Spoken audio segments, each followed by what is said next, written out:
सभी को नमस्कार। मैं कौशल कुमार और स्वागत है आपका हमारे चैनल स्टडी विद कौशल में। आज हम लोग ज्योग्राफी का अगला टॉपिक करने जा रहे हैं जिसका नाम है भारत के प्रमुख उद्योग। इससे पिछले वीडियो में हम लोग भारत के खनिज के बारे में पढ़ लिए थे और जहाँ पर खनिज उगाई जाती है उसके आसपास के क्षेत्रों में उद्योग धंधे विकसित हो जाते हैं। खनिज जहाँ पर होती है वहाँ पर उद्योग भी स्थापित कर लिया जाता है। जैसे जहाँ पर कोयला होगा वहाँ पर ताप विद्युत संयंत्र लगाए जाएंगे। जहाँ पर आपका लौह अयस्क पाया जाएगा वहाँ पर इस्पात उद्योग भी लगा दिए जाते हैं।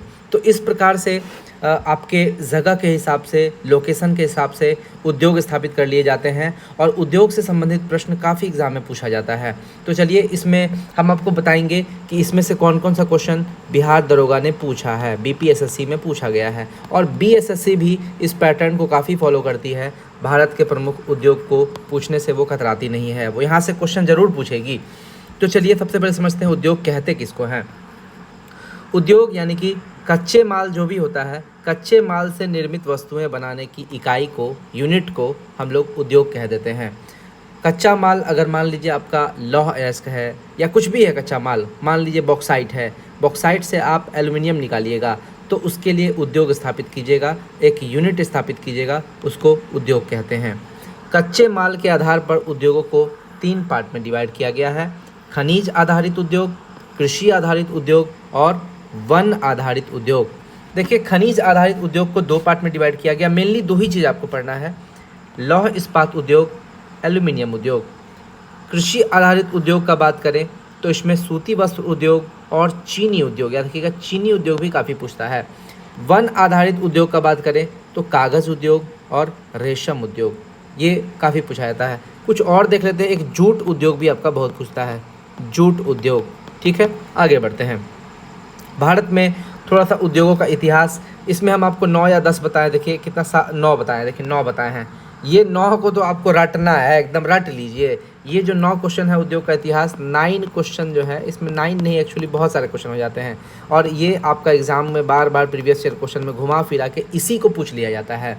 ठीक है, तो इसको एक बार देख लेते हैं।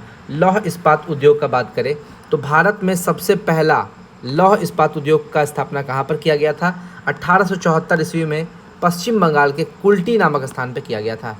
तो ये आपसे क्वेश्चन पूछता है कि लौह इस्पात संयंत्र, पहला वाला क्वेश्चन जरूर पूछता है, इसीलिए इतिहास हम लोग देख रहे हैं, यानी कि प्रथम बार कहाँ पर स्थापित किया गया था। एल्यूमिनियम उद्योग का बात करें तो भारत में पहला एल्यूमिनियम उद्योग का बात करें तो ये 1937 में जेके नगर जो कि पश्चिम बंगाल में है, यहाँ पर स्थापित किया गया था। ठीक है, तो ये भी आपको याद रखना है। लौह इस्पात उद्योग का बात करें तो ये कुल्टी वेस्ट बंगाल में और एल्यूमिनियम उद्योग जेके नगर वेस्ट बंगाल में, दोनों वेस्ट बंगाल में ही है, लेकिन ये 1874 में है, ये 1937 में है, यानी कि लौह इस्पात उद्योग पहले आया है और एल्यूमिनियम उद्योग बाद में आया है। उसके बाद बात करते हैं सीमेंट उद्योग। प्रथम सीमेंट उद्योग भारत का बात करें तो चेन्नई में आया है 1904 में। प्रथम रासायनिक उर्वरक उद्योग, देखिए रासायनिक उर्वरक उद्योग का बात करें तो ये रानीपेट तमिलनाडु में आया है 1906 में, लेकिन कहीं हम देखते हैं कहीं कहीं सिंदरी दिया हुआ रहता है, एक बार आप देख लीजिएगा सिंदरी। शायद ये हो सकता है कि असफल और सफल में डिवाइड कर दिया हो, ये रानीपेट वाला असफल है कि क्या है पता नहीं, तो आप एक बार इसको देख लीजिएगा। रासायनिक बिहार दरोगा में जो क्वेश्चन पूछा हुआ था वो उसमें सिंदरी से क्वेश्चन पूछा हुआ था, सिंदरी। ठीक है, सिंदरी से क्वेश्चन पूछा हुआ था, आप याद रखिएगा। इसमें एक बार देख लीजिएगा कि रासायनिक उद्योग में सिंदरी क्या है। लेकिन सबसे पहला 1906 में रानीपेट तमिलनाडु में प्रथम उर्वरक उद्योग, फर्टिलाइजर उद्योग जो है वो स्थापित किया गया था और ये सुपर फॉस्फेट संयंत्र है। ठीक है, आगे बात करते हैं। प्रथम जहाज रानी उद्योग का बात करें तो 1941 में विशाखापत्तनम में, जो कि आंध्र प्रदेश में पड़ता है, वहाँ पर आपका स्थापित किया गया था प्रथम जहाज रानी उद्योग। और ये अभी इसको क्या कहते हैं? हिंदुस्तान शिपयार्ड लिमिटेड HSL इसको कहा जाता है।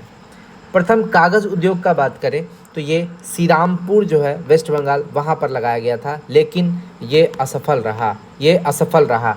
प्रथम कागज़ उद्योग लगाया तो गया श्रीरामपुर में वेस्ट बंगाल में, लेकिन ये असफल रहा। इसके बाद प्रथम सफल उद्योग का बात करें तो 1879 में लखनऊ में लगाया गया पहला, लेकिन अभी वर्तमान में ये बंद हो चुका है। और आपसे पूछेगा क्वेश्चन कि प्रथम सफल कागज उद्योग जो अभी बंद नहीं हुआ है, जो अभी चल रहा है उसमें आ जाएगा 1881 में टीटागढ़। टीटागढ़ पश्चिम बंगाल में है। तो देखिए श्रीरामपुर असफल रहा, तो फिर एक सफल कौन हुआ 1879 लखनऊ में, लेकिन ये भी अभी बंद है। तो अभी कौन चल रहा है 1881 में स्थापित हुआ था टीटागढ़ पश्चिम बंगाल। आगे बात करते हैं प्रथम सूती वस्त्र मिल। देखिए सूती वस्त्र मिल का बात करें तो ये 1818 में फोर्ट ग्लास्टर कोलकाता में स्थापित किया गया था, लेकिन ये असफल रहा था। तो सफल भी हम आपको आगे बताएंगे। यहाँ देखिए प्रथम सफल सूती वस्त्र मिल ये आपको 1854 में मुंबई में स्थापित किया गया। किसके द्वारा? कवास जी डाबर के द्वारा। कवास जी डाबर के द्वारा प्रथम सफल सूती वस्त्र मिल उद्योग का स्थापना किया गया था। तो ये आपसे 1000 बार क्वेश्चन पूछेगा, आपको 1000 बार यही आंसर देना है। रट लीजिए इसको, नहीं रटिएगा तो एग्जाम में आप नहीं बनाइएगा, कोई दूसरा लड़का बना लेगा और आप एग्जाम में एक क्वेश्चन पीछे हो जाइएगा। इसको रटना है, रटने वाला क्वेश्चन है, मेमोरी पावर का है ये क्वेश्चन। एक बार याद कीजिएगा, जिंदगी भर काम आएगा। आगे बात करते हैं प्रथम जूट मिल। जूट मिल का अगर बात करें तो 1855 में कोलकाता के समीप एक रिसरा नामक स्थान है, वहाँ पर प्रथम जूट मिल का स्थापना किया गया था। प्रथम ऊनी वस्त्र उद्योग का बात करें तो 1876 में कानपुर में लाल इमली नाम से इसका स्थापना किया गया था। यानी कि प्रथम ऊनी वस्त्र उद्योग का नाम क्या था? लाल इमली। कहाँ पर? कानपुर में। कब? 1876 में। ये भी आपसे क्वेश्चन पूछता है। अब आते देखिए खनिज आधारित उद्योग को थोड़ा सा समझ लेते हैं। खनिज आधारित उद्योग को हम लोग वजन ह्रास उद्योग भी कहते हैं। क्यों कहते हैं? क्योंकि मान लीजिए कोई भी चीज़ आप लाइए, मान लीजिए बॉक्साइट ले आइए, बॉक्साइट से जब आप एल्यूमिनियम निकालिएगा तो जो बॉक्साइट का वजन होगा उससे कम होगा एल्यूमिनियम का वजन, यानी कि वजन में ह्रास होता है, कमी होता है। आप लौह अयस्क का बात करते हैं, लौह अयस्क, ठीक है, लौह अयस्क। मान लीजिए कि आपका लौह अयस्क झारखंड में उगाया जाता है, झारखंड में, तो आप झारखंड में लौह अयस्क लगाइएगा, उसका उद्योग आप पश्चिम बंगाल में थोड़ी लगाइएगा, झारखंडे के बगल में लगाइएगा। तो यही होता है कि जहाँ पर आपका मतलब वो खनिज पाया जाता है उसी के आसपास वो उद्योग स्थापित किया जाता है। क्यों? क्योंकि जो आपका लौह अयस्क है वो वजन में ज़्यादा होता है, उसको उठा के दूसरी जगह आप नहीं ले पाइएगा। इसीलिए लौह अयस्क से जब हम लोग लोहा निकालेंगे, मान लीजिए कि ये 10 केजी है, तो 10 केजी लौह अयस्क से मान लीजिए 1 या 2 किलो लोहा निकला, तो 10 केजी उठा के ले जाइएगा भाई। इतना तो आपके पास नहीं है पावर, और काफ़ी उसमें पैसा भी लगेगा। इसलिए लोग क्या करते हैं, खनिज आधारित उद्योग वजन ह्रास उद्योग होते हैं, उसमें वजन घटता है, इसलिए ज़्यादा वजन को उठा के ले जाना सही नहीं है। तो जहाँ पर वो खनिज पाई जाती है वहीं पर उस उद्योग को स्थापित कर दिया जाता है। इसलिए कच्चे माल के स्रोत के समीप ही इसको उगाया जाता है। आगे बात करते हैं, इसमें 2 गो मेन है, लौह इस्पात उद्योग और एल्यूमिनियम उद्योग। लेकिन इसके अलावा आपको सूती वस्त्र उद्योग भी पढ़ना है और जूट उद्योग भी पढ़ना है। चीनी उद्योग कभी बाद में बता देंगे, आज के वीडियो में हम लोग चीनी उद्योग के बारे में नहीं पढ़ेंगे। बिहार के जीके में चीनी उद्योग को थोड़ा ज़्यादा पढ़ना था, लेकिन इसमें आपको चीनी उद्योग नहीं बताएंगे। आगे बात करते हैं, लौह इस्पात उद्योग का बात करते हैं। देखिए आज़ादी से पहले और आज़ादी के बाद हम लोग 2 टाइप में इसको देखेंगे। आज़ादी से पहले लौह इस्पात उद्योग का बात करते हैं तो यहाँ पर 3 को आपको दिखेगा। एक यहाँ पर है आपका वेस्ट बंगाल, ठीक है, वेस्ट बंगाल। हम गलती लिख दिए हैं सर, देखिए ये एक्चुअली यहाँ नहीं होगा, ये यहाँ नहीं होगा, ठीक है, गलती लिखा गया है, गलती इसलिए लिखा गया है, ये आपका एक्चुअली में यहाँ होगा झारखंड, और ये आपका यहाँ पर होगा, यहाँ पर। अब देखिए अब सही है, देखिए ये आपका वेस्ट बंगाल है। वेस्ट बंगाल में आपका क्या है कि इसको सबसे पहले झारखंड में बना था, जमशेदपुर में टिस्को। तो लौह इस्पात उद्योग आज़ादी से पहले का बात करें आपको 3 चीज़ मिलेगा, टिस्को, इसको और विस्को। टिस्को जो है ये टी का मतलब होता है Tata iron and steel company, ठीक है, Tata iron and steel company. और ये टिस्को झारखंड में जमशेदपुर में लगाया गया था 1907 में। और भारत का सबसे बड़ा इस्पात उद्योग है लौह इस्पात उद्योग, और इसको आदर्श स्थिति में स्थापित किया गया है। यानी कि यहाँ पर आपको झारखंड में लौह अयस्क भी मिल जाएगा और कोयला भी मिल जाएगा, इसलिए इसको आदर्श स्थिति कहा जाता है। जहाँ पर खनिज मिलेगा उसी के आसपास इसको लगा दिया जाएगा। अब समझिए एक चीज़, टिस्को हो गया सबसे पहला 1907 में लगा, उसके बाद इसको, उसके बाद क्या है इसको 1918 में पश्चिम बंगाल में, ये आपका पश्चिम बंगाल में इसको लगा। और पश्चिम बंगाल में 3 स्थान पर लगा, कुल्टी, बर्नपुर और हीरापुर। कुल्टी, बर्नपुर, हीरापुर, याद रख लीजिए तीनों का क्रम, कुल्टी, बर्नपुर, हीरापुर, KBH, कुल्टी, बर्नपुर, हीरापुर। आगे बात करते हैं। अगला जो है 1923 में लगा विस्को। अब देखिए इसमें नाम का आपका फुल फॉर्म पूछ लेता है, नाम का आपसे फुल फॉर्म पूछ लेता है कि इसका फुल फॉर्म क्या है। तो जैसे विस्को आपसे पूछेगा तो विस्को में वी का मतलब क्या होता है, विश्वेश्वरैया। क्या होता है, विश्वेश्वरैया। ठीक है, तो ये आपसे बार बार एग्जाम में क्वेश्चन पूछता है। आई का मतलब क्या होगा, इंडिया। आई का मतलब India iron and steel company, इस टाइप से पूछ लेता है। और विस्को में वी का मतलब विश्वेश्वरैया। और Visvesvaraya iron and steel company ये कर्नाटक में 1923 में भद्रावती नामक स्थान पर लगाया गया था। और लौह अयस्क आधारित इस्पात उद्योग ये है आपका।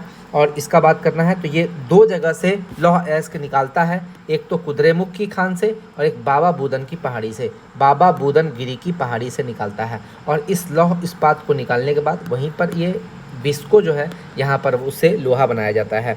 याद रखिएगा इसमें कोयला का यूज़ किया जाता है, लकड़ी के कोयलों का यूज़ किया जाता है, लकड़ी के कोयलों का यूज़ किया जाता है। तो ये भी काफ़ी इंपॉर्टेंट क्वेश्चन बन जाता है। तो 3 हो गया आपका आज़ादी से पहले, टिस्को, इसको, विस्को, 1907, 1918, 1923। ठीक, ईयर भी आपको याद रखना है। आगे बात करते हैं स्वतंत्रता के बाद, आज़ादी के बाद। आज़ादी के बाद क्या है आपको देखिए इतना सारा चीज़ है। देखिए यहाँ से हम लोग देखते हैं। सबसे पहले आपको देख लेते हैं यहाँ पर, ये है उड़ीसा। उड़ीसा में आपको राउरकेला इस्पात उद्योग उड़ीसा में 1959। उसके बाद यहाँ पर है आपका छत्तीसगढ़ में आपका है भिलाई इस्पात उद्योग, छत्तीसगढ़ में 1959। ये दोनों आपको 1959 में है। इसके बाद आ जाता है दुर्गापुर, तो इसको याद रखना है RBD, राउरकेला भिलाई दुर्गापुर, राउरकेला भिलाई दुर्गापुर। तो सबसे पहले आपका आ जाएगा RBD, राउरकेला भिलाई दुर्गापुर। ये दोनों, राउरकेला है 1959, भिलाई 1959, दुर्गापुर 1962। ये तीनों सेकेंड 5 ईयर प्लान यानी कि द्वितीय पंचवर्षीय योजना में लगाया गया था। और दुर्गापुर पश्चिम बंगाल में है, 1962 में लगाया गया। इसके बाद आता है बोकारो इस्पात उद्योग झारखंड में 1964 में लगाया गया। कब, थर्ड 5 ईयर प्लान में, कब, तृतीय पंचवर्षीय योजना में। बोकारो तृतीय पंचवर्षीय, कहीं कहीं दे देता है, देखिए बोकारो को योजना अवकाश दे देता है। ठीक है, कहीं कहीं योजना अवकाश, इसको देख लीजिएगा। मेरे हिसाब से तो 1964 में अगर बना है तो 1964 में तृतीय पंचवर्षीय योजना चल रही थी। ठीक है, तो उसको भी ध्यान रखना है। हाँ, आगे बात करते हैं। इसके बाद हम लोग यहाँ देख लेते हैं।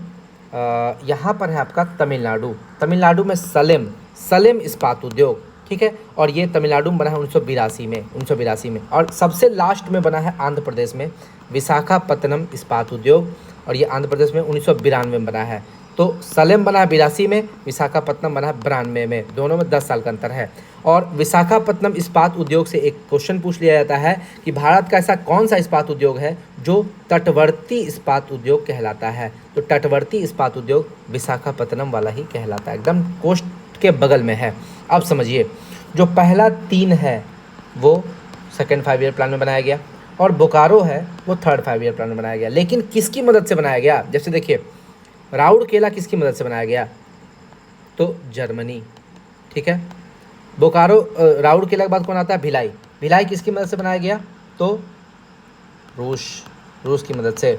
दुर्गापुर ब्रिटेन की मदद से, और बोकारो रूस की मदद से। इन चारों को आपको याद रखना है। कैसे याद रखिएगा, तो देखिए इसका ट्रिक है, राजभार दाब बार। देखिए राजभार संभालने बोलता है कि आप हमारे राजगद्दी का राजभार संभालिए, और दाब यानी कि प्रेशर का यूनिट बार होता है। ऐसे यही ट्रिक है आपको याद करने का। तो राज का मतलब क्या हो गया, राउरकेला जर्मनी, यानी कि राउरकेला जर्मनी के सहयोग से बना है। भार का मतलब क्या हुआ, भौ से हो गया भिलाई, और रौ से हो गया रूस, यानी कि भिलाई रूस की मदद से बना है। दाब का मतलब क्या हो गया, दा से हो गया दुर्गापुर, और बौ से हो गया ब्रिटेन, यानी कि दुर्गापुर ब्रिटेन की मदद से बना है। और दाब के बाद बार, दाब का यूनिट बार होता है। तो बा से हो गया आपका बोकारो, रौ से हो गया रूस। तो ये आपको ट्रिक याद रखना है। तो यही हम यहाँ पे लिख दिए हैं, राज भार दाब बार, यानी कि रौ से हो गया राउरकेला जो कि 1959 में बना है जर्मनी के सहयोग से। भा से हो गया भिलाई, 1959 में बना है रूस के सहयोग से। दा से हो गया दुर्गापुर, 1962 में बना है। ब से हो गया ब्रिटेन के सहयोग से, बा से हो गया बोकारो 1964 और रॉ से रूस के सहयोग से। अब समझिए, अब और हाँ ये भी लिख दिए हैं, ये तीनों जो है, ये तीनों राउरकेला, भिलाई और दुर्गापुर, ये तीनों द्वितीय पंचवर्षीय योजना में बना है, और बाकी जो बोकारो है वो तृतीय पंचवर्षीय योजना में बना है। अब देखिए, अब आगे हम लोग आते हैं, आगे एल्यूमिनियम उद्योग को देख लेते हैं। एल्यूमिनियम उद्योग, भारत में कुछ महत्वपूर्ण एल्यूमिनियम उद्योग भी हैं, इसको भी हम लोग समझ लेंगे। एल्यूमिनियम जो है वो भूपर्पट्टी में सबसे ज़्यादा मात्रा में पाई जाने वाली धातु है। हम बताए थे कि भूपर्पट्टी में जो तत्व पाई जाती है उसका क्रम ये है, मोजाइक। पिछले वीडियो में हम बताए थे। एम का मतलब हो गया मिनरल्स, यानी कि भूपर्पट्टी में जो मिनरल्स पाए जाते हैं उसके क्रम। तो सबसे पहले हो जाएगा ऑक्सीजन, दूसरा हो जाएगा सिलिका, तीसरा हो जाएगा एल्यूमिनियम, फिर हो जाएगा आयरन, फिर हो जाएगा कैल्शियम। तो आपसे पूछेगा कि सबसे ज़्यादा तत्व कौन पाए जाते हैं, तो आपको ऑक्सीजन मारना है, या सबसे ज़्यादा खनिज कौन पाए जाते हैं, ऑक्सीजन मारना है। लेकिन ऑक्सीजन धातु तो नहीं है, अधातु है। सिलिका भी धातु नहीं है, एल्यूमिनियम धातु है। इसीलिए अगर आपसे भूपर्पट्टी में सबसे ज़्यादा मात्रा में पाए जाने वाले धातु का बात करें तो एल्यूमिनियम मारना है, तत्व का बात करें तो ऑक्सीजन मारना है। ऑक्सीजन आंसर आपको लगा के आना है। एल्यूमिनियम का अयस्क है आपका बॉक्साइट, और बॉक्साइट में एल्यूमिना होता है, Al2O3 होता है, इसी से एल्यूमिनियम को प्राप्त किया जाता है। पहला एल्यूमिनियम का कारखाना कहाँ लगा था, JK नगर, वेस्ट बंगाल में 1937 में। अब देखिए, एल्यूमिनियम का बहुत सारा आपका ये है उद्योग है, इंडाल्को, बाल्को, हिंडाल्को, माल्को और नाल्को। समझिए सबको मतलब क्या है।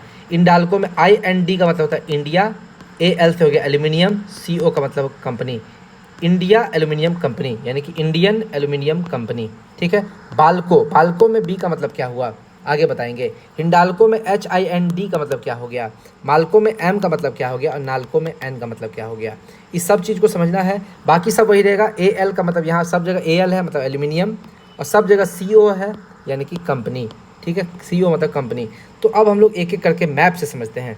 सबसे पहले इंडाल्को समझ लेते हैं। इंडाल्को यानी कि इंडियन एल्यूमिनियम कंपनी 1938 में बना था। ये आपको 4 जगह दिखेगा। कहाँ पे, सबसे पहले JK नगर पश्चिम बंगाल में दिखेगा आपको इंडाल्को दिखेगा। यहाँ लिख ही देते हैं, सॉरी यहाँ पे लिख देते हैं इंडाल्को, फिर यहाँ पर इंडाल्को, फिर यहाँ इंडाल्को, यानी कि इंडाल्को आपको 4 जगह मिलेगा। पहले JK नगर पश्चिम बंगाल में मिलेगा, फिर मूडी झारखंड में मिलेगा, यहाँ पर झारखंड है, झारखंड में आपको मूडी में मिलेगा। फिर यहाँ पर आपको उड़ीसा है, उड़ीसा में हीराकुंड में मिलेगा। और फिर यहाँ पर आपको केरल है, केरल में आलवापे नामक जगह में मिलेगा। ये चारों आपका जो है इंडाल्को का है स्थापना का क्रम। सबसे पहले आपको याद रखना JK नगर, जो कि 1937। तो इंडाल्को जो है 1938 में बना है। 37 में JK नगर में बन गया था, देखिए कहाँ गया, हाँ 37 में JK नगर बन गया था, लेकिन उस समय इसको JK नगर बोला जाता था। बाद में जब इंडाल्को इसका नाम चेंज किया तो इंडाल्को बना, तो वो JK नगर इसी में आ गया, इंडाल्को में आ गया। आगे बात करते हैं हिंडाल्को। यहाँ देखिए, यहाँ पर आपको कौन सा है, यूपी है। यूपी में एक रेणुकूट जगह है, रेणुकूट जगह में हिंडाल्को है, यानी कि हिंडाल्को मतलब समझिएगा। हिंडाल्को में देखिए, हिंडाल्को में HIND का मतलब होता है हिंदुस्तान एल्यूमिनियम कंपनी, माल्को में M का मतलब होता है मद्रास, नाल्को में N का मतलब होता है नेशनल, और बाल्को में B का मतलब होता है भारत। यानी कि बाल्को का मतलब क्या हो गया, भारत एल्यूमिनियम कंपनी, नाल्को का मतलब हो गया नेशनल एल्यूमिनियम कंपनी, माल्को का मतलब हो गया मद्रास एल्यूमिनियम कंपनी, और हिंडाल्को मतलब हिंदुस्तान एल्यूमिनियम कंपनी। ठीक है। अब समझिए, भारत का रूस से बहुत अच्छा दोस्ती है, इसलिए भारत में आपका रूस हो जाएगा। बाल्को जो है वो रूस की मदद से बनाया गया है। नाल्को का बात करें नेशनल, ठीक है, नेशनल तो वो फ्रांस की मदद से बनाया गया है। मद्रास का बात करें तो पोर्ट देखिए, मद्रास से इधर आपको ईरान जाने का रास्ता है, इटली, यूरोप जाइएगा तो इटली चले जाइएगा, तो आप इटली जाने का इधर से रास्ता है मद्रास से, इसलिए मद्रास जो है वो आपका इटली के मदद से बनाया गया है। और हिंडाल्को जो है वो अमेरिका की मदद से बनाया गया है। तो इस चारों को आपको याद रखना है, कौन किसकी मदद से बनाया गया है। बाल्को आपको रूस की मदद से बनाया गया है, नाल्को फ्रांस की मदद से बनाया गया है, माल्को इटली की मदद से बनाया गया है, और हिंडाल्को अमेरिका की मदद से बनाया गया है। मैप में देख लेते हैं, यहाँ पर आपका है रेणुकूट यूपी में, वहाँ पर हिंडाल्को है। यहाँ पर आपका है छत्तीसगढ़ में बाल्को 2 जगह है, छत्तीसगढ़ में कोरबा में है, और महाराष्ट्र में आपको कोयना में है। यानी कि महाराष्ट्र का कोयना में भी आपको मिलेगा बालको, और छत्तीसगढ़ के कोरबा में भी आपको बालको मिलेगा। हिंडाल्को आपको कहाँ मिलेगा? रेणुकूट यूपी में मिलेगा। और नाल्को का बात करें तो ये दामन जोड़ी उड़ीसा में मिलेगा। दामन जोड़ी नाम का जगह है उड़ीसा में, वहाँ पर मिलेगा। उसके बाद यहाँ पर एक कंपनी है वेदांता, वेदांता एल्युमिनियम, ये झारसुगुड़ा उड़ीसा में मिलेगा। और माल्को जो है मद्रास वाला, वो यहाँ पर आपको मिलेगा मद्रास वाले क्षेत्र में। तो नाम में ही छुपा मद्रास, यानी कि मद्रास चेन्नई के पास। अब आगे इसको समझ लेते हैं। नाल्को को क्या बोलते हैं? National aluminium company. ये दामन जोड़ी उड़ीसा में है और ये फ्रांस की सहायता से बनाया गया है। किसकी सहायता से बनाया गया है? फ्रांस की सहायता से। आगे बात करते हैं। हिंडाल्को यानी कि हिंदुस्तान एल्युमिनियम कंपनी, ये रेणुकूट यूपी में है और अमेरिका की मदद से बनाया गया है। माल्को यानी कि मद्रास एल्युमिनियम कंपनी, ये चेन्नई और मेट्टूर दो जगह है। ये आपको यहाँ पर दो जगह है, चेन्नई और मेट्टूर, यहाँ लिख देते हैं। कहाँ पर मिलेगा? चेन्नई और मेट्टूर, मेट्टूर आपको दो जगह मिलेगा। इसके बाद आपसे बात कर लेते हैं बाल्को यानी कि भारत एल्युमिनियम कंपनी। ये सार्वजनिक क्षेत्र का भारत का सबसे बड़ा एल्युमिनियम, सबसे पहला एल्युमिनियम संयंत्र है। सार्वजनिक क्षेत्र का सबसे बड़ा एल्युमिनियम संयंत्र, सबसे पहला एल्युमिनियम संयंत्र यही है बाल्को। और ये दो जगह है आपको, कोरबा छत्तीसगढ़ में और कोयना महाराष्ट्र में, और ये सोवियत रूस की मदद से बनाया गया है। अब हम लोग देख लेते हैं, एल्युमिनियम भी देख लिए, लोहा अयस्क भी देख लिए। अब बचा सूती वस्त्र और जूट, इसको देख लेते हैं। सूती वस्त्र उद्योग का बात करें, ये भारत का सबसे प्राचीनतम उद्योग है। ये भी क्वेश्चन पूछता है, भारत का सबसे प्राचीनतम उद्योग कौन है? सूती वस्त्र उद्योग। ठीक है। कृषि के बाद दूसरा सबसे ज़्यादा रोजगार प्रदान करने वाला उद्योग कौन है? सूती वस्त्र उद्योग है। यानी कि सबसे ज़्यादा रोजगार जो है वो कृषि देता है, और कृषि के बाद सूती वस्त्र उद्योग देता है। ठीक है। प्रथम सूती वस्त्र मिल का बात करें तो 1818 ईस्वी में फोर्ट ग्लास्टर वेस्ट बंगाल है, वहाँ पर सूती वस्त्र मिल का स्थापना किया गया था, लेकिन ये असफल रहा था, ये सक्सेसफुल नहीं हो पाया। तो पहला सफल सूती वस्त्र मिल का बात करें तो 1854 में मुंबई में स्थापित किया गया। किसके द्वारा? कवास जी डाबर के द्वारा। आगे बात करते हैं। भारत की सूती वस्त्र की राजधानी किसको बोलते हैं? मुंबई को बोलते हैं, मुंबई को। ठीक है। सूती वस्त्र की राजधानी मुंबई को बोलते हैं। अब समझिएगा, आपसे क्वेश्चन पूछेगा भारत का मैनचेस्टर किसको कहा जाता है और पूर्व का बोस्टन किसको कहा जाता है? तो अगर विश्व में बात करें तो मैनचेस्टर शहर है ब्रिटेन में। मैनचेस्टर कहाँ पर है? ब्रिटेन में। और बोस्टन कहाँ है? यूएसए में। ये मैनचेस्टर और बोस्टन दोनों आपको सूती वस्त्र के लिए फेमस है। मैनचेस्टर और बोस्टन दोनों जगह सूती वस्त्र उद्योग काफ़ी प्रसिद्ध है, लेकिन भारत में भी तो कहीं ना कहीं सूती वस्त्र उद्योग फेमस होगा। तो भारत का मैनचेस्टर किसको बोलेंगे और पूर्व का बोस्टन किसको बोलेंगे? तो ये अहमदाबाद को बोलते हैं, याद रखना है आपको। ठीक है। मैनचेस्टर कहाँ पर है? ब्रिटेन में है, और बोस्टन कहाँ पर है? यूएसए में है। आगे बात करते हैं। अगर ये तो भारत का पूछ लिया, लेकिन उत्तर भारत का अगर आपसे पूछे तो उत्तर भारत का मैनचेस्टर हो जाएगा कोयम्बटूर। तो उल्टा लिख दिया हम यार, दक्षिण करो इसको। दक्षिण भारत का मैनचेस्टर आपका कोयम्बटूर है तमिलनाडु में, और उत्तर भारत का कहाँ पर है? देखिए, उत्तर भारत का है कानपुर। उत्तर भारत का कहाँ है? देखिए, अभी हम नहीं इसको सुधारते तो आप लोग बोलते कि सर गलत पढ़ा रहे हैं, लेकिन देखो थोड़ा सा लिखने में आप इतना कुछ लिखिएगा तो गलती हो सकता है, कहीं कहीं हमसे मिस्टेक हो जाता है, उसके लिए माफ़ी चाहते हैं। लेकिन हम 99% कोशिश करते हैं, मतलब 100% कोशिश करते हैं कि ये गलती ना ही पढ़ाएं आपको, तो ज़्यादा बेटर है। जितना कोशिश होता है आपको सही ही पढ़ाने का कोशिश करते हैं। जितना हमको नॉलेज हम उतना देते हैं, नॉलेज जितना नहीं भाई उससे ज़्यादा कहाँ से दे पाएंगे। जितना नॉलेज है उतना देते हैं, और हमको लगता है जितना नॉलेज है उतना दे देंगे तो आपका एग्ज़ाम आसानी से निकल जाएगा। उत्तर भारत का मैनचेस्टर बोलते हैं कानपुर यूपी को, और दक्षिण भारत का मैनचेस्टर बोलते हैं कोयम्बटूर तमिलनाडु में, उसको बोलते हैं। तो ये तो था आपको सूती वस्त्र उद्योग के बारे में। लेकिन अब आते हैं जूट उद्योग के बारे में। जूट को हम लोग सुनहरा रेशा या गोल्डन फाइबर भी बोलते हैं। याद रखिएगा, इसी में एक रिवॉल्यूशन आया था, गोल्डन फाइबर रिवॉल्यूशन। जूट उद्योग के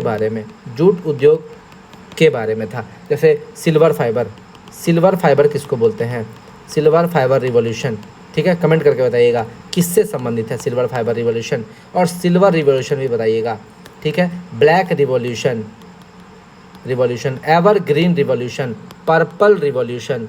ठीक है। लेवेंडर रिवॉल्यूशन, लेवेंडर के लिए है ना, लेवेंडर ही था ना, पर्पल रिवॉल्यूशन था लेवेंडर के लिए, ये हमको याद आ रहा है। ठीक है। आगे बात करते हैं। जूट उत्पादन में पश्चिम बंगाल का प्रथम स्थान है। देखिए, जूट वहीं पर उत्पादन किया जाएगा जहाँ पर पानी की मात्रा काफ़ी ज़्यादा हो, मैक्सिमम हो। पानी आपको रहना चाहिए। अगर बिहार का बात करें तो बिहार में पूर्णिया, कटिहार, किशनगंज, कटिहार और किशनगंज, ठीक है, मेनली पूर्णिया और कटिहार, किशनगंज नहीं। पूर्णिया और कटिहार में आपका जूट उद्योग स्थापित करने का संभावना है, क्योंकि पूर्णिया में सबसे ज़्यादा वर्षा होती है।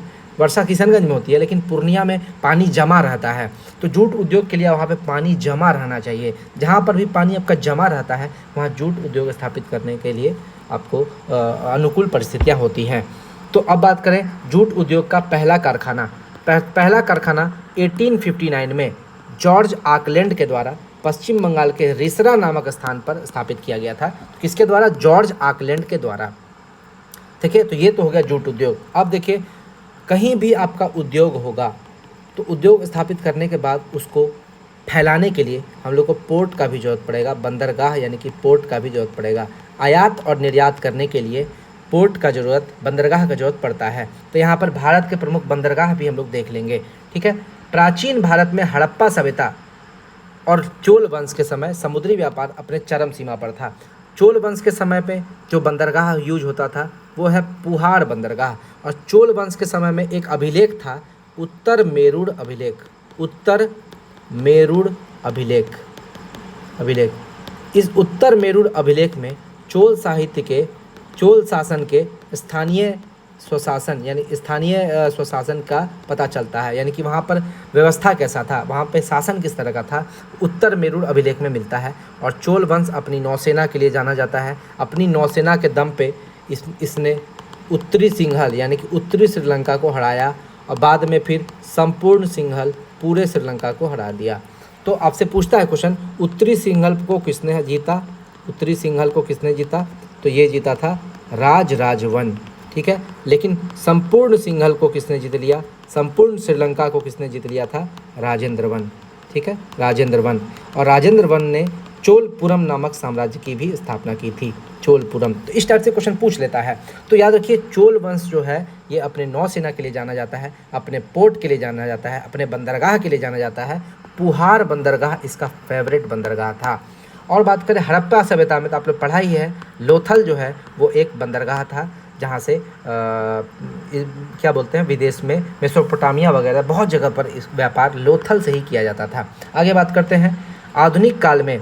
अब आधुनिक, ये तो प्राचीन काल का बात कर रहे हैं। आधुनिक काल में British India steam navigation company, ये कंपनी क्या की? भारत में जहाज रानी परिवहन की स्थापना की, शुरुआत की। ठीक है, British India steam navigation company के द्वारा किया गया था। वर्तमान में भारत का जो कोस्टल लाइन 75-16 किलोमीटर, ठीक है, अभी सुन रहे हैं कि 75-16 से बढ़ के 11,098, मतलब कुछ इसी टाइप से 11,000, कुछ लगभग 12,000 किलोमीटर हो गया है। कोस्टल लाइन भारत का बढ़ गया है, इंक्रीज हो गया है। अभी नया डाटा आया है, आप लोग एक बार देखिएगा, कंफर्म करके बताइएगा। 75-16 किलोमीटर तो पुराना डाटा है, तो अभी उसी को लेके चलते हैं। 75-16 किलोमीटर लंबे समुद्र तट पर कुल 13 बड़े और 200 छोटे बंदरगाह बनाए गए हैं। तो 13 बड़े बंदरगाह, ये भी ओल्ड डाटा है, आप देखिएगा। 13 डाटा हम पुराना बता रहे हैं, हम अभी करंट अफेयर्स नहीं देखे हैं, करंट अफेयर्स हम नहीं पढ़ रहे हैं, इसलिए आपको अगर बढ़ गया होगा तो आप लोग कमेंट कीजिएगा। हम जितना पढ़े थे 13 ही बंदरगाह था। और इस 13 बंदरगाह में से आपको पश्चिमी तट पर टोटल 6 बंदरगाह हैं, पूर्वी तट पर 6 बंदरगाह हैं, और अंडमान निकोबार आइलैंड में 1 बंदरगाह है। तो 6, 6, 12 और 1, 13 बंदरगाह आपको हो गए। और यही बड़े बंदरगाह आपको पढ़ना है, छोटे बंदरगाह आपसे एग्जाम में नहीं पूछता है। तो चलिए बड़े बंदरगाह, 13 बड़े बंदरगाह को देख लेते हैं। यहाँ पर आपको कोलकाता में 2 बंदरगाह आपको दिख जाएगा। ठीक है, एक तो आपको कोलकाता को ऐसे मत कीजिए, कोलकाता बंदरगाह कर दीजिए। ठीक है, कोलकाता, यहाँ पर आपको कोलकाता पोर्ट है, कोलकाता पोर्ट है। और कोलकाता पोर्ट का मदद करने के लिए एक पोर्ट और है जिसका नाम है हल्दिया। कोलकाता की मदद करने के लिए उसको रखा गया, हल्दिया पोर्ट। ठीक है, वो भी इसमें है, लेकिन ये कोस्टल लाइन में नहीं है हल्दिया पोर्ट, ये हुगली नदी के तट पर है। ये दोनों पोर्ट हुगली नदी के तट पर है, ये समुद्र के तट पर नहीं है, इसको भी याद रखना, तो इसको नहीं लेंगे। आगे बात करते हैं, अगला है हमारा पारादीप। पारादीप जो है वो उड़ीसा के किनारे है। याद रखिएगा, जो बैलाडीला की खान है, उड़ीसा में एक खान है बैलाडीला, बैलाडीला की खान से लौह अयस्क को लाया जाता है और पारादीप पोर्ट के द्वारा जापान ले जाया जाता है। यानी कि आपसे पूछेगा पारादीप पोर्ट से लौह अयस्क का निर्यात कहाँ किया जाता है? तो जापान किया जाता है। किस खान से? बैलाडीला, बैलाडीला की खान से, बैलाडीला की खान से। और याद रखिएगा झारखंड से भी जो आपका लौह अयस्क निकलता है वो भी पारादीप पोर्ट के द्वारा ही जापान भेजा जाता है। ठीक है, ये भी आपको याद रखना है। उसके बाद बात करते हैं यहाँ विशाखापत्तनम बंदरगाह। विशाखापत्तनम बंदरगाह आपका आंध्र प्रदेश में है और ये इसी को हम लोग तटीय बंदरगाह भी बोल देते हैं। ठीक, आगे बात करें और एन्नोर, चेन्नई और तूतीकोरिन। देखिए तूतीकोरिन सबसे नीचे पड़ता है। चेन्नई जो है आपका याद रखिएगा, चेन्नई सबसे पुराना बंदरगाह है, सबसे पुराना बंदरगाह। ठीक है, एन्नोर बंदरगाह जो है वो एक कृत्रिम बंदरगाह है, कृत्रिम। ठीक है, और चेन्नई के बारे में एक चीज़ और जानिएगा, चेन्नई को खुला समुद्र बंदरगाह भी बोलते हैं। ये ओपन सी बंदरगाह, ओपन सी पोर्ट इसको बोला जाता है चेन्नई को। उसके बाद यहाँ पर बात करें अंडमान निकोबार में एक पोर्ट है, पोर्ट ब्लेयर। पोर्ट ब्लेयर जो है, देखिए इसके नाम के आगे ही पोर्ट लग रहा है। ठीक है, तो ये पोर्ट नाम समझ लीजिए कि एक बंदरगाह ही है। पोर्ट ब्लेयर अंडमान निकोबार की राजधानी है जो एक बंदरगाह भी है। तो पोर्ट ब्लेयर में नाम में ही आपका पोर्ट दिख रहा है। आपको कमेंट करके बताना है कि पोर्ट ब्लेयर जो है अंडमान निकोबार के किस द्वीप समूह में आता है, किस द्वीप में आता है। ठीक है, उसके बाद यहाँ देख लेते हैं पश्चिमी घाट। यहाँ पर आपका कांडला बंदरगाह जो गुजरात में है और ये कच्छ के रण में है। कहाँ पर है? कच्छ के रण में पाया जाता है। ठीक है, कच्छ के रण में पाया जाने वाला एक ज्वारीय बंदरगाह है, ज्वारीय बंदरगाह। ठीक है, ये कौन? कांडला बंदरगाह। और कांडला बंदरगाह से सिर्फ आयात किया जाता है, आयात किया जाता है किस चीज़ का? पेट्रोलियम और फर्टिलाइज़र। एक तो फर्टिलाइज़र हो गया और दूसरा पेट्रोलियम, पेट्रोलियम। इस दो चीज़ का आयात किया जाता है कांडला बंदरगाह से। मुंबई बंदरगाह का बात करें तो भारत का सबसे ज़्यादा व्यापार यहीं से किया जाता है। सबसे ज़्यादा व्यापार भारत में मुंबई बंदरगाह से ही किया जाता है। और मुंबई बंदरगाह इतना व्यस्त है, भारत का सबसे व्यस्ततम बंदरगाह। ठीक है, भारत का सबसे व्यस्ततम बंदरगाह यही है, व्यस्ततम। और इसीलिए मुंबई बंदरगाह का जो आपका भीड़ है, ट्रैफिक है, उसको कम करने के लिए इसी के सहायक के रूप में नहावा सेवा बंदरगाह को मुंबई में, महाराष्ट्र में ही स्थापित कर दिया गया है। तो आपसे पूछेगा नहावा सेवा बंदरगाह क्या है? मुंबई का सहायक है, यानी कि मुंबई का हेल्प करने के लिए बनाया गया है। और इसी नहावा सेवा को कंटेनर पोर्ट भी बोल देते हैं। क्या बोलते हैं? Container port. ठीक है, और बात करें तो नहावा सेवा का नया नाम जवाहरलाल नेहरू पोर्ट भी कर दिया गया है। मार्मुगांव बंदरगाह गोवा में है और ये गोवा में काजू पोर्ट के नाम से जाना जाता है। क्या है? काजू पोर्ट। यहाँ से काजू का निर्यात भी बहुत किया जाता है, काजू। ठीक है, उसके बाद न्यू मैंगलोर पोर्ट का बात करें तो न्यू मैंगलोर जो है कर्नाटक में है और ये आपका, इसमें कॉफ़ी पोर्ट भी बोल दिया जाता है, इसको कॉफ़ी का निर्यात किया जाता है। और यहाँ से लौह अयस्क का भी निर्यात किया जाता है, लौह अयस्क। ठीक है, कुद्रेमुख जो है, कुद्रेमुख और बाबा बुदन की पहाड़ी, कुद्रेमुख और बाबा बुदन की पहाड़ी से जो भी लौह अयस्क निकलता है वो यही न्यू मैंगलोर से आपका पोर्ट होता है। अगला बात करें कोचीन, केरल में। ये कोचीन जो है केरल में, ये आपका, अगर इससे आपसे क्वेश्चन पूछता है तो कोचीन केरल का सबसे दक्षिणतम वाला हो जाएगा। देखिए हमको थोड़ा डाउट लगता है कि कोचीन सबसे दक्षिणतम है कि तूतीकोरिन, एक बार मिला लीजिएगा। ठीक है, अब आगे बात करते हैं सबसे गहरा बंदरगाह। सबसे गहरा है विशाखापत्तनम, विशाखापत्तनम। आगे बढ़ते हैं, अब एक एक करके सबके बारे में देख लेते हैं। मुंबई का बात करें तो भारत का सबसे बड़ा प्राकृतिक बंदरगाह मुंबई है और मैक्सिमम व्यापार यहीं से होता है।